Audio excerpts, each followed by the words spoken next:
दिवाळीपूर्वी सोन्याच्या भावामध्ये मोठी वाढ झाली आहे। जीएसटी सह सोन्याचे भाव 1,27,720 रुपयांवर पोहोचलेत।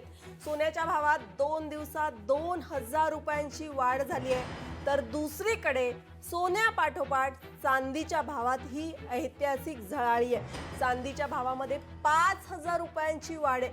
आत्ताचे सध्याचे चांदीचे दर आहेत 1,81,790 रुपये। सुवर्णनगरी जळगावमधून याचाच आढावा घेत सराफ व्यावसायिकांशी संवाद साधलाय आमचे प्रतिनिधी सुमित देशमुख यांनी। दिवाळीच्या पार्श्वभूमीवरती सोनं व चांदी खरेदी करणे फार महत्त्वाचं मानलं जातं। मात्र कुठंतरी सराफा बाजारामध्ये गेल्या वर्षीपेक्षा तुलनेमध्ये यावर्षी ग्राहकांमध्ये थोडी उणिवा भासत आहेत। सोन्याचे व चांदीचे दर सातत्याने वाढत असल्याने ग्राहक देखील संभ्रमात असल्याचं पाहायला मिळत आहेत। आपल्यासोबत जे सोने व्यापारी आहेत ते आपल्यासोबत जुडलेले आहेत। दादा, काय सांगणार, सोने व चांदीच्या दरात सातत्याने वाढ होत असतानाच आपल्याला पाहायला मिळत आहेत। आजचा जर सोन्याचा भाव बघितला तर 24 तासामध्ये एका दिवसात 2,000 वाढलेला आहे, तर चांदीचा भाव हा 6,000 वाढलेला आहे। नेमकी याच्या मागची कारण काय? याचे नेमकी मागचे कारण दोघी आहे। एक तर जे ग्लोबल हे अस्थिरता आहे, ते वैश्विक अस्थिरता, आणि दुसरा आहे की जे लोकल डिमांड पण सर्ज झालेली आहे।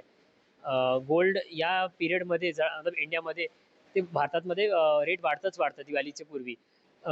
तेच कारण की ग्लोबल अस्टेबिलिटी जे म्हणताय आपण, आता जितकी वॉर्स चालली आहे, जितके टॅरिफ्स चालले आहे, जितके इकॉनॉमिकल वॉर्स चालले आहे, त्या हिशोबाने हे होत आहे।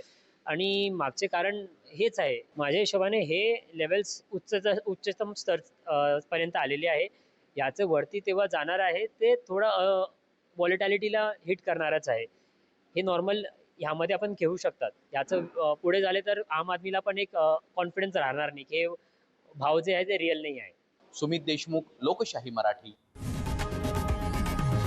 लोकशाही मराठी ऐका, पहा, जागरूक रहा।